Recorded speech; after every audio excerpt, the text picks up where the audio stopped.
Hello दोस्तों, कैसे हैं आप सभी। आप सभी का ही हार्दिक स्वागत और हार्दिक अभिनंदन करती हूँ मैं प्रीति मंडियाल। तो दोस्तों आज हम आगे बढ़ेंगे और आप जानते ही हैं हम अपने मेजर नॉवलिस्ट ले रहे हैं। आजकल चार्ल्स डिकन को हमने बहुत अच्छे से फिनिश किया पिछले लेक्चर में। तो आज हम विक्टोरियन एज में आगे बढ़ेंगे और जो और मेजर नॉवलिस्ट हैं एंड और भी काफ़ी सारी चीज़ें एक एक करके आगे एक्सप्लोर करेंगे। ठीक है जी। तो सभी अपनी सीट की पेटियां बांध लें। तो सबसे पहले दोस्तों आज हम ये राइटर करने जा रहे हैं। तो ध्यान से देखो, बड़ी स्पेक्स लगाई है इन्होंने, मेरी तरह स्पेक्स लगाई है और काफ़ी सीरियस से ये पर्सनैलिटी लग रही हैं, राइट। तो ये स्पेक्स वाली सीरियस ही पर्सनैलिटी कौन है, आइए इन्हें देखना, इन्हें एक्सप्लोर करना शुरू करते हैं। तो ये हैं दोस्तों हमारे, इनका नाम है विलियम मेकपीस थैकरे। ठीक है जी। थैकरे आपने सुना होगा, काफ़ी प्रचलित नेम है थैकरे का। तो ये है विलियम मेकपीस थैकरे। थैकरे करके आपने राइटर सुने होंगे, जैसे स्पेंसर हैं, सिडनी है, वैसे ही ये थैकरे करके जाने जाते हैं और इनका पूरा नेम है विलियम मेकपीस थैकरे। ये सीरियस ही पर्सनैलिटी जो है ये है थैकरे। तो आइए इन्हें देखते हैं, इनके वर्क एंड और एक्सप्लोर करते हैं एग्जामिनेशन पॉइंट ऑफ व्यू से। तो सबसे पहले दोस्तों मैं आपको बताना चाहती हूँ, ये जो थैकरे भाई साहब हैं इनका कलकत्ता में जन्म हुआ था और 1811 में ये पैदा हुए थे और 1863 में इनकी मृत्यु हो गई थी। ठीक है। तो he is one of a writer who was India born. ये इंडिया में पैदा हुए हैं विलियम मेकपीस थैकरे। 1811 में इनका इंडिया के कलकत्ता में जन्म हुआ थैकरे का और 1863 में डेथ हो गई। यहाँ पर एक खास बात मैं मेंशन कर देना चाहती हूँ, ऐसे बहुत सारे राइटर्स हैं जिन्होंने इंग्लिश में लिखा है पर वो भारत में पैदा हुए हैं। तो आता है, ये प्रश्न भी पूछे जाते हैं कि कौन जो है इंडियन बॉर्न है। तो साथ साथ में आते रहेंगे, तो जो आते जाएं उनको याद करते जाएं, ऐसे प्रश्न आते हैं पेपर में। इनके बारे में मैं बेसिकली बताऊं दोस्तों, ये काफ़ी रिवोल्यूशनरी काइंड ऑफ पर्सन थे। रिवोल्यूशनरी कहने का मतलब जो रिवोल्यूशन की बात करें, चेंजेस की बात करें, क्रांति की बात करें, ऐसे ये पर्सन थे। और यही चीज़ इनके वर्क में भी देखने को मिलता था। ये काफ़ी ग्रेशियस एंड लवेबल पर्सनैलिटी थे, यानी कि काफ़ी ग्रेसफुल पर्सनैलिटी थे, काफ़ी प्यार देने वाली पर्सनैलिटी थे, अच्छा पर्सोना था इनका ओवरऑल। और हमारी दुनिया में जो भी वाइस हैं, ठीक है, जो भी स्नॉब हैं, उन पे इनका ध्यान जाता था। कहने का मतलब क्या है, जो भी वाइस एंड वर्च्यू आपने सुना होगा, वाइस होता है बुराई, वर्च्यू होता है अच्छाई। तो जो भी बीमारियां, जो भी बुराइयां हैं, उनके खिलाफ इनका बड़ा सिनिकल मतलब उसके प्रति इनका एटीट्यूड से, मतलब बहुत बुरा मानते थे ये दुनिया की बुराइयों को, उसके खिलाफ ही आवाज़ उठाना चाहते थे, उनको ख़त्म करना चाहते थे। और ये मॉरलिस्ट थे और रियलिस्ट थे, यानी कि ये मॉरल को मानते थे, अच्छाइयों को फॉलो करने वाले, रियलिटी पे फोकस करने वाले, ऐसे ये पर्सन थे। ओके दोस्तों, ये सोसाइटी को जज करते थे ऑब्जर्वेशन के माध्यम से, यानी कि प्रॉपर ये चीज़ों को ऑब्जर्व करते रहते थे। और जो भी ऑब्जर्व करके फिर इनको लगता था कि अच्छा यहाँ पे ये चीज़ ऐसी है, ऐसी होनी चाहिए, उसके आधार पर ये जज करते थे, उसके आधार पर ये अपना फाइनल एक पर्सपेक्टिव बनाते थे। यानी कि ऐसा नहीं है कि आप इनको कुछ भी बोल दो थैकरे को तो ये बिलीव कर लेंगे, नहीं। ये प्रॉपर ऑब्जर्व करते थे सोसाइटी को और उसके आधार पर ये चीज़ों को जज करते थे। और दोस्तों इन्होंने समहाउ एक ट्रू पिक्चर दी है, सच्ची पिक्चर दी है, ठीक है, हमारी सच्चाई की, ताकि प्रॉपर ये इविल्स को सैटाराइज कर सके और उस पर प्रॉपर अटैक कर सके। तो इनके काम में कहीं ना कहीं जो भी समाज की बुराइयां हैं, जो भी इविल्स हैं, उन पे आपको प्रॉपर अटैक होता हुआ दिखेगा, उस पर प्रॉपर सटायर इनके द्वारा आपको होता हुआ दिखेगा, ताकि प्रॉपर एक सच्ची पिक्चर ये हमारे सामने पेश कर सके। जो वाकई चला आ रहा है उसको नहीं, बल्कि जो रियलिटी है उसको आगे ये ला सकें। ओके और ये क्या करते थे, ऑब्जर्वेशन करके जो है सोसाइटी को जज करते थे। इसके बाद दोस्तों ये बेसिकली जिन राइटर से इन्फ्लुएंस थे वो हैं स्विफ्ट एंड फील्डिंग। ठीक है, Jonathan Swift and Henry fielding से काफ़ी प्रभावित थे, उनको एज अ राइटर ये फॉलो करते थे। इन्होंने दोस्तों बेसिकली चार्टर हाउस स्कूल में पढ़ाई की हुई है जिसको ये कहते थे स्लॉटर हाउस। स्लॉटर हाउस ऐसे वो होता है जहाँ पे काटे जाते हैं बकरे, मुर्गे, गाय, मतलब काटी जाती हैं चीज़ें। तो ये उसे कहते थे क्योंकि ये बेसिकली जिस स्कूल में पढ़ते थे उसको उन्होंने स्लॉटर हाउस करके कहीं ना कहीं उस पर अटैक किया है। अटैक इन द सेंस इनका स्कूल अच्छा नहीं था ना, अच्छा बिहेव नहीं हुआ था इनके साथ समहाउ, तो इसलिए फिर उन्होंने उसको स्लॉटर हाउस कहा है, जिस चार्टर हाउस स्कूल में वो पढ़े हैं। और हाँ दोस्तों, इनको गैम्बलिंग का भी शौक था, जिसमें उन्होंने अब बहुत मतलब नुकसान उठाया है। गैम्बलिंग में इन्होंने काफ़ी नुकसान भी उठाया, तो जुआ खेलने की लत भी इनको थी, जो कि इनके लिए हार्मफुल रही है। ओके, तो विलियम पेज थैकरे हम नेक्स्ट मेजर नॉवलिस्ट कर रहे हैं। भारत के कलकत्ता में पैदा हुए हैं, 1811 में जन्म हुआ, 1863 में मृत्यु हो गई। बेसिकली रिवोल्यूशनरी हैं, काफ़ी ग्रेसफुल एंड लवेबल पर्सनैलिटी हैं, समाज की बुराइयों पे फोकस रखते हैं, उनको आगे लेकर आना इनका काम था। मॉरलिस्ट एंड रियलिस्ट हैं सोच में, और सोसाइटी को जज करते हैं ऑब्जर्वेशन के आधार पर, और हमेशा समाज की बुराई को अटैक करते रहेंगे, उस पर सटायर करते रहते थे अपने वर्क में। Henry fielding and Jonathan Swift इनके राइटर थे, जिनसे ये काफ़ी प्रभावित थे। चार्टर स्कूल हाउस में पढ़े हैं, जो इसको स्लॉटर हाउस कहते थे क्योंकि उनको वहाँ पे अच्छा बिहेव नहीं मिला है समहाउ, और गैम्बलिंग यानी कि जुए में इनके साथ बहुत नुकसान भी हुआ था। तो ये हम ओवरऑल जो है हम थैकरे की अभी पर्सन, पर्सोना एंड लाइफ देख रहे हैं। उसके बाद दोस्तों थैकरे के बारे में आगे जो खास बातें हैं वो क्या है, देखिए सभी अपनी सीट की बेटियां बांध लें। आगे उनकी खास बात क्या है कि थैकरे ने अपने वर्क में जो ब्रूटैलिटी है या जो बार्बरिज्म है वॉर का, ठीक है, उसको उन्होंने बहुत अच्छे से रिप्रेजेंट किया था। यानी कि जब भी लड़ाई होती है तो कितना उसमें ब्रूटैलिटी, कितना क्रूअल होता है, खून खराबा होता है, बार्बरिज्म कितनी की गंदगी है वॉर में, वो उन्होंने बहुत अच्छे से रिप्रेजेंट की है।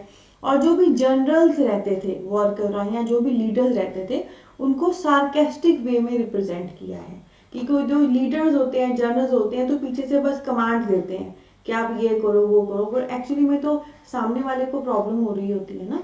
तो ये चीज़ उन्होंने बहुत खूबसूरती से बताई थी कि एक्चुअली में वॉर कितनी गंदी है, कितनी ब्रूटल है, कितनी बार्बरिज्म से भरी हुई है, और जनरल और लीडर तो सिर्फ ऑर्डर देते हैं, उनका क्या जाता है, मरने तो सामने वाले जाते हैं, तो उन पर सटायर किया है।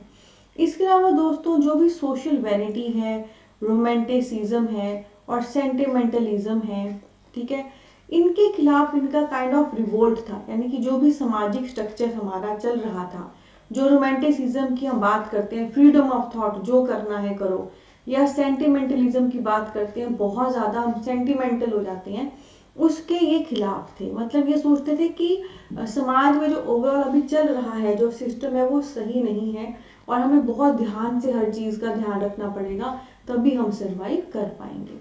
इसके अलावा दोस्तों जो स्नोबरी है या जो सोशल वैल्यू है, स्नोबरी क्या होता है, ये आज आपको मैं पहला वर्ड दे रही हूँ गूगल करने के लिए, इसका मीनिंग निकालिएगा। ये बेसिकली स्नोबरी के अगेंस्ट थी, यानी कि स्नोबरी काइंड ऑफ बुरी चीज़ ही है हमारे समाज में, जो है हो सकती है या होती है, तो उसके ये अगेंस्ट थे, ये इनको पसंद नहीं था। क्या है ये आपने गूगल करना है, आपको पता लग जाएगा। तो बीच बीच में आप जानते ही हैं, ऐसे वर्ड्स मैं आपको गूगल करने को देती रहती हूँ, ताकि एग्जैक्ट एग्जाम ओरिएंटेड आपकी तैयारी होते रहे। इसके अलावा दोस्तों ये फियरलेस करेज के साथ बात करते थे, यानी कि बिल्कुल नहीं डरते थे, खुल के अपनी ये बात करते थे। और जो भी माइंड में या पर्सनैलिटी में या जो भी सीनरी में है, उसकी माइन्यूट से माइन्यूट डिटेल, यानी कि छोटी से छोटी बात भी रिप्रेजेंट करते थे। यानी कि छोटी सी बात को भी वो इतनी गहराई से देखते थे, जो कोई भी पर्सन उनके सामने है उसके उसके बारे में पूरा डिटेल में वो बता सकते थे। कोई पर्सनैलिटी बतानी हो या कहीं का कोई सिनेरियो बताना हो, किसी चीज़ के बारे में बताना हो जो उनके माइंड में चले, तो वो छोटी सी छोटी बात भी बहुत अच्छे से कह के रिप्रेजेंट करते थे। इसके अलावा दोस्तों थैकरे ने कमेंट किया है, the new is neither an angel not important, कि जो हम न्यूनेस की बात करते हैं कि कुछ नया हम लेकर आएंगे, कोई नई चीज़ ना कोई एंजल है, ना कोई भगवान जैसी कोई बड़ी इंपॉर्टेंट चीज़ है, ना इम्पॉर्टेंट है ना। यानी कि जो हम सोचते हैं कि हर बार जब नया नया करने की कोशिश करते हैं ना अपनी सोसाइटी में, चाहे खान पान में, रहन सहन में, पहनावे में, कुछ नया नया हम खोलने की कोशिश करते हैं, तो ना वो कोई एंजल है, ना वो कोई भगवान है कि आप उसको इतनी इंपॉर्टेंस दे रहे हो, ना वो इम्पॉर्टेंट है। तो न्यूनेस की तरफ नहीं जाना चाहिए, ऑलरेडी एग्जिस्ट जो वंडरफुल पर्सोना है उसको फॉलो करके आगे बढ़ना चाहिए, ये इनकी सोच थी। क्योंकि देखो आप सब जानते हैं कि हम मॉडर्नाइजेशन की तरफ जा रहे हैं, हम मॉडर्नाइजेशन की तरफ अंधाधुंध तरीके से जा रहे हैं, तो उसके ये थोड़े से विरोध में थे काइंड ऑफ। साथ में दोस्तों 1824 में ये ट्रिनिटी कॉलेज में गए थे जो कैम्ब्रिज में है, पर इन्होंने बिना डिग्री लिए ही वहाँ पे पढ़ाई छोड़ दी थी। तो स्कूल हो गया चार्टर, उसको कहा स्लॉटर हाउस क्योंकि उनके साथ वहाँ एक्सपीरियंस अच्छा नहीं रहा था। और 1824 में जहाँ पढ़ने गए कैम्ब्रिज के ट्रिनिटी कॉलेज में, वहाँ पे बिना डिग्री लिए ही वापस आ गए, है ना। तो यहाँ पर हमें बहुत सारी और चीज़ें पता लगी थैकरे की पर्सन पर्सोना एंड लाइफ को लेकर। अब दोस्तों आगे हम थोड़ा सा इनके वर्क को लेकर बात कर लेते हैं। तो एक तो फ्रेशर्स मैगजीन्स थी, उस पर उन्होंने सोसाइटी पे बहुत सारे सटायरिकल वर्क लिखे हैं ना। तो you should know the name of magazine, freshers magazine. इसमें थैकरे ने लिखा कि इस टॉपिक पे है, सोसाइटी पे सटायर की है, जो समाज की डिफरेंट चीज़ें जो उन्हें मतलब बुरी लगती थी उस पर मजाक किया है। इसके अलावा इन्होंने लिखा है Yellowplush papers, the great Hoggarty diamond, Catherine, the Fitz Boodle papers, the book on snob, Barry Lyndon. तो ये सारे इन्हीं के वर्क हैं। मैं फिर एक बार रिपीट कर रही हूँ, Yellowplush papers, the great Hoggarty diamond, Catherine, the Fitz Boodle papers, the book on snob and Barry Lyndon. ऊपर आ गया फ्रेशर मैगजीन जिसमें उन्होंने सोसाइटी पे सटायर लिखे हैं। इसके अलावा दोस्तों एक इनका वर्क है जो बहुत ही पॉपुलर है, वैनिटी फेयर, जो 1847-48 में आया था, ठीक है, जिसमें उन्होंने बहुत खूबसूरती से बताया कि कैसे हमारी सोशल लाइफ है, राइट, और कैसे चीज़ें हैं। और इन्होंने यहाँ पे काइंड ऑफ एक प्रोटेस्ट किया था पॉपुलर नॉवल के हीरोज के प्रति, ठीक है। कहने का मतलब क्या है, आपने देखा होगा जो भी बड़े पॉपुलर नॉवल होते हैं ना, उसमें जो मेन हीरो होता है, जो मेन प्रोटैगोनिस्ट होता है, जिसके इर्द गिर्द स्टोरी घूम रही होती है, उसके बड़ी अच्छाइयाँ बताते हैं, उसको बड़ा आइडल करके पेश करते हैं, उसमें ये है, उसमें वो है, हम बड़ा अच्छा करके उसको पेश करते हैं। पर एक्चुअली में उससे कैसे समाज में गलत मैसेज आता है, क्योंकि वैसा सो कॉल्ड परफेक्शन या आइडियलिज्म ना रियलिटी में एग्जिस्ट नहीं करता। तो आप लोगों को कुछ ऐसा दिखा रहे हो जो रियलिटी में हो नहीं सकता, और उससे फिर लोगों के अंदर ना एक्चुअली में असंवेदनशीलता आती है, एक डिस्कम्फर्ट आता है ना, तो वो गलत है। ओके, तो वैनिटी फेयर में एक तो उन्होंने अपने आसपास की सोसाइटी को बताया है, और साथ में जो भी पॉपुलर नॉवल हैं उनके हीरोज को के प्रति उन्होंने प्रोटेस्ट किया है कि जो भी पॉपुलर नॉवल हैं उनके जो भी कैरेक्टर पॉपुलर हुए हैं, जो मेन हीरो की आप कैरेक्टरिस्टिक बता रहे हो, एक्चुअली में वो एग्जिस्ट नहीं करते, और उस वजह से कैसे लोगों में गलत मैसेज आ रहा है, समाज में गलत मैसेज आ रहा है। साउथ इंडियन मूवी देखी है आपने, कुछ भी दिखाते हैं वो, है ना, पर एक्चुअली में थोड़ी ना वैसा होता है। पर हमको वो जो एक्चुअली में हो नहीं सकता, वो बड़ा वो जो दिखाते हैं, वो देख के हम ज्यादा खुश होकर उसके प्रति अट्रैक्ट होते हैं, पर एक्चुअली में नहीं हो सकता, राइट। उसके बाद दोस्तों वैनिटी फेयर की खास बात है, इसमें करेक्टर है क्रिश्चियन एमिलिया करके, ठीक है, जो कि मिल्क एंड वाटर टाइप यानी कि फेथफुल करेक्टर है। जैसे हम कहते हैं दूध का दूध पानी का पानी, मतलब बहुत ही ट्रस्ट वर्दी करेक्टर है, बहुत ही फेथफुल करेक्टर है, इस पर विश्वास किया जा सकता है क्रिश्चियन एमिलिया। फिर एक करेक्टर है Becky Sharp, okay, Becky Sharp इसमें एक अनप्रिंसिपल्ड यानी कि बिना सिद्धांतों का पर्सन बताया गया है, जिसकी लाइफ में कोई सिद्धांत नहीं है, कोई प्रिंसिपल नहीं है, बस बकवासी लाइफ वो जी रहा है, ठीक है। तो ये दो करेक्टर हैं, क्रिश्चियन एमिलिया जो कि एक अच्छा ऑनेस्ट फेथफुल करेक्टर है, मिल्क एंड वाटर टाइप, दूध का दूध पानी का पानी, बिल्कुल क्लियर है, ये विश्वास कर सकते हैं। और एक बेकी शार्प जो समहाउ इसमें अनप्रिंसिपल करेक्टर है। अनप्रिंसिपल बोले तो जिसपे हम मतलब एक काइंड ऑफ मतलब जो अच्छे सिद्धांतों पे नहीं चलता है, कुछ भी लाइफ में कर रहा है। इसके अलावा दोस्तों इनका एक और वर्क है, the मेम्योर of mister CJ yellow plush, ठीक है, the मेम्योर of mister CJ yellow plush. तो यहाँ पर हमने ये मैगजीन्स के सटायर देखे, काफ़ी सारे वर्क देखे, फिर वैनिटी फेयर, और ये देखा the मेम्योर of mister CJ yellow plush. ये सारे थैकरे के वर्क हैं, ये सारे ही आपने गूगल कर लेने हैं, है ना। गूगल करने पे टॉप पे जो 3 से 4 लाइनें आएंगी, उसमें बेसिक वर्क का नेम, राइटर का नेम, किस साल आया, क्या थीम है, क्या कैरेक्टर है, कैरेक्टराइजेशन, वो खास सी बातें होती हैं, वो नोट डाउन करनी है, दैट वुड बी सफिशिएंट। उसके बाद दोस्तों आगे भी इनके कुछ वर्क हैं जो अभी हम करेंगे, तो सभी अपनी सीट की पेटियां बांध लीजिए। आगे जो हमने इनका वर्क करना है, एक मिनट, आगे दोस्तों जो हमने इनका वर्क करना है वो ये है, देखिए थोड़ा सा मैं इसको अरेंज कर रही थी, हाँ ये इधर, चलो तो एक पीछे तो नहीं चल गया, नहीं, चलो ठीक है। तो आगे हम इनका वर्क करना चाहते हैं, देखिए ठीक है। तो दोस्तों आगे भी इनका वर्क है, जैसे कि है पेनडेनिस, ठीक है। पेनडेनिस इनका वर्क जो है 1850 में आया था, विलियम थैकरे का। इसमें खास बात क्या है, इन्होंने ना इसमें अपना दिमाग का जो एटीट्यूड है लॉज को लेकर, और जो भी उन्होंने यंग मैन को देखा था जो कैम्ब्रिज में पढ़ रहे थे, उसके बारे में इन्होंने बताया है, ठीक है। सो पेनडेनिस जो है थैकरे का वर्क आया है 1850 में, जिसमें लॉ को लेकर उनका क्या एटीट्यूड था, लॉ को लेकर थैकरे क्या सोचते थे, कानून क्या काम कर रहा है, कैसे कर रहा है, उसको बताया है। और जो भी यंग मैन जो उन्होंने कैम्ब्रिज में पढ़ते हुए देखे थे अपने आसपास, उनको लेकर उन्होंने उसमें बताया है, ठीक है। तो पेनडेनिस थैकरे का वर्क है, 1850 में आया है। इसमें उन्होंने बेसिकली दो चीजों पे फोकस किया है, लॉ को लेकर इनकी क्या सोच है वो बताया, और जो यंग मैन कैम्ब्रिज में पढ़ते हैं, ठीक है, जो पढ़ते थे उनके साथ, उनके बारे में उन्होंने यहाँ पे चीजें बताई हैं। उसके बाद दोस्तों एक इनका वर्क है द न्यू कम्स, ठीक है। तो न्यू कम्स जो है ये बेसिकली ह्यूमन फ्रेलिटी पे आधारित जो है वर्क है। फ्रेलिटी क्या होता है, वीकनेस ऑफ बॉडी और कैरेक्टर।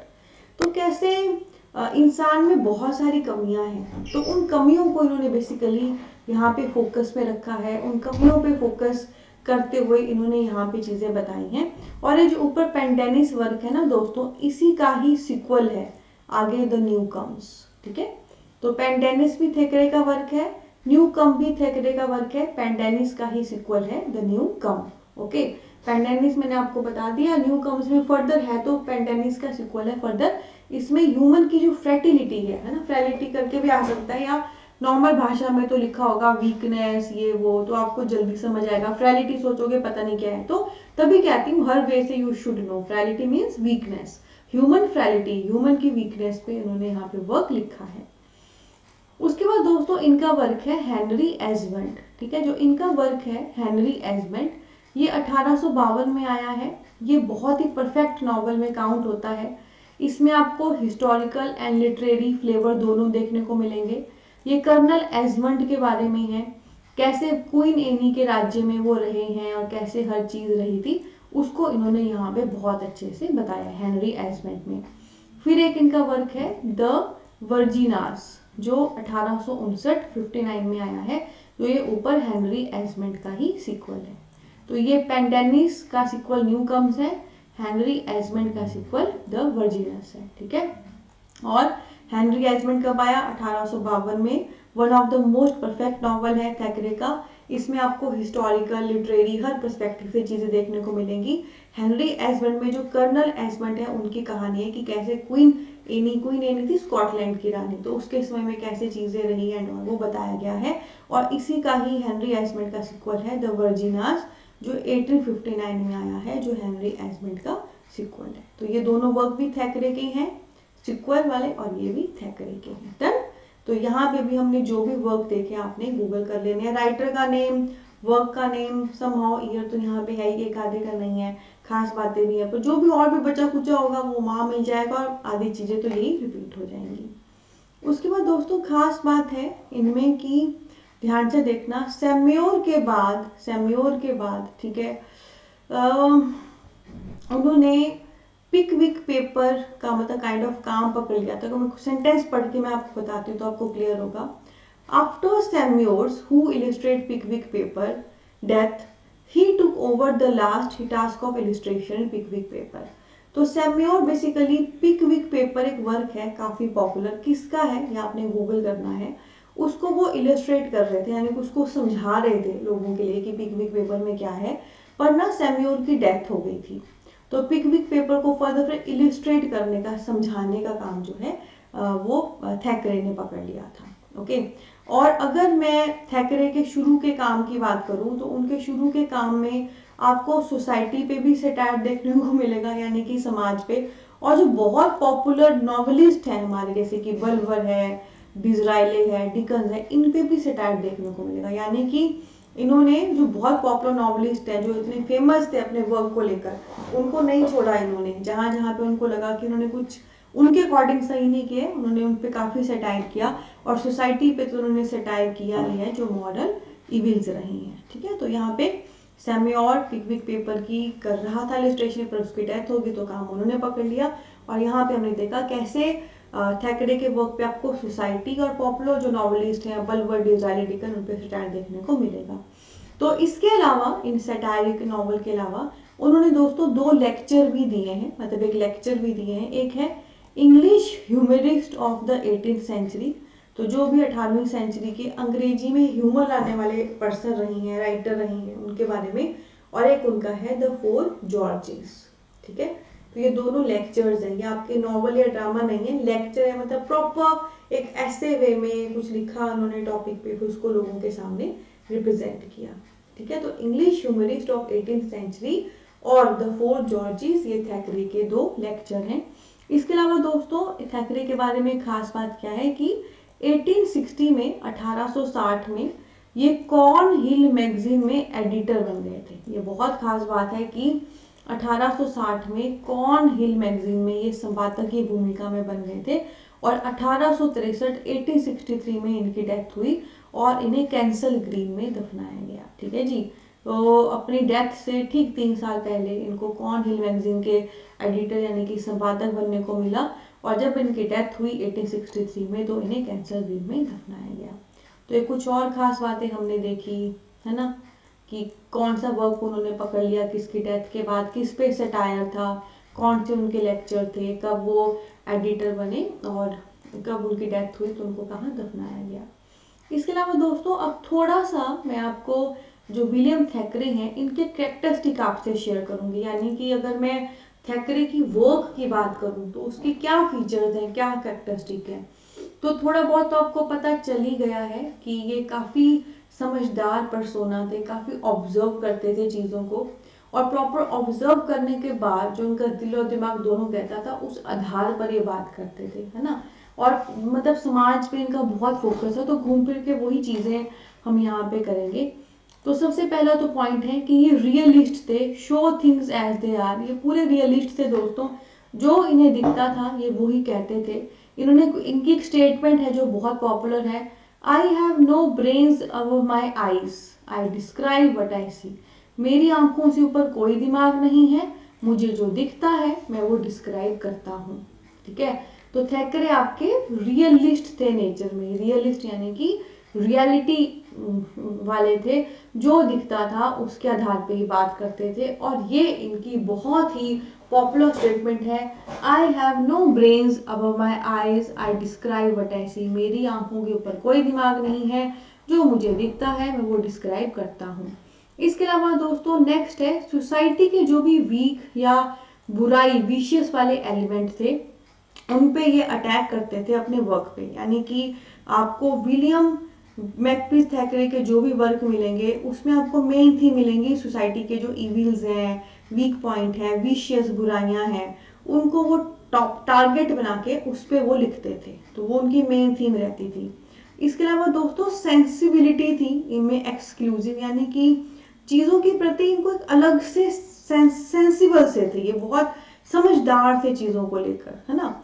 मतलब बहुत तरीके से ये, हमने जैसे कहा कि अच्छा आंखों से ऊपर ब्रेन नहीं है, जो दिखता है मैं वही मानता हूँ, पर इनका देखने का नजरिया भी बहुत अच्छा था, इनसे सच छुप नहीं पाता था, इनसे झूठ छुप नहीं पाता था, जो है वो समझ के उस पर काम करने की ये क्षमता रखते थे, तो सेंसिबल ये बहुत ज्यादा थे। इसके अलावा दोस्तों ये इजिली ऑफेंड भी हो जाते थे, तभी इनके वर्क काफी सेटायरिकल भी है, तो इजिली इन्हें गुस्सा भी आ जाता था कोई अगर इन्हें कुछ बोल देता था, और जो उनको बोलता था तुरंत उस पर कोई सटायर वाला वर्क लिख देते थे, क्योंकि लिखना इनकी खासियत थी, और लिखते लिखते सटायर अच्छे वे से कर जाना वो भी इनकी खासियत थी। तो अगर कोई इनको कुछ बोलता था तो ये उस पर सटायर लिख के अपना बदला लेते थे। ठीक है, तो दोस्तों ये हैं विलियम मैकपीस थैकरे, हमारे नेक्स्ट मेजर नॉवलिस्ट, जिसे हमें as a person, as a persona work point से देखा। ठीक है, तो इस पूरे विलियम मैकपीस थैकरे में जो भी राइटर, वर्क, टर्म्स कॉन्सेप्ट आए सबको आपने गूगल कर लेना है। बाकी तो सारा क्लास में हो ही गया, एक पूरी टोपोलॉजी आपके पास मौजूद है कि इसको कैसे करना है। और फिर ये दिल से पढ़ाया गया दिल तक सेशन लिटरली आपको हेल्प करेगा एग्जाम में कि आप ग्लोरियस कलर से अपना एग्जाम क्वालिफाई करें। तो आज की क्लास में यही था। अब नेक्स्ट क्लास में हम अपने नेक्स्ट मेजर नॉवलिस्ट लेंगे जो कि हैं ये, ठीक है। पर ये सुंदर से शांत से कौन है ये मेजर नॉवलिस्ट, ये देखेंगे हम आने वाली क्लास में। ओके, तो इसी नोट पे लेती हूँ अलविदा। बहुत सारा प्यार और ब्लेसिंग। आई होप आप अच्छे से पढ़ रहे हो, अच्छे से सीक्वेंस में लेक्चर देख रहे हो, अच्छे से जो पढ़ा रही हूँ उसे भी कर रहे हो और जो बता रही हूँ कि क्या करना है उसे भी कर रहे हो। और ये दिल से दिल तक सेशन आपके भी दिल तक पहुँच रहा है। बहुत सारा प्यार, बहुत सारी ब्लेसिंग। Take care.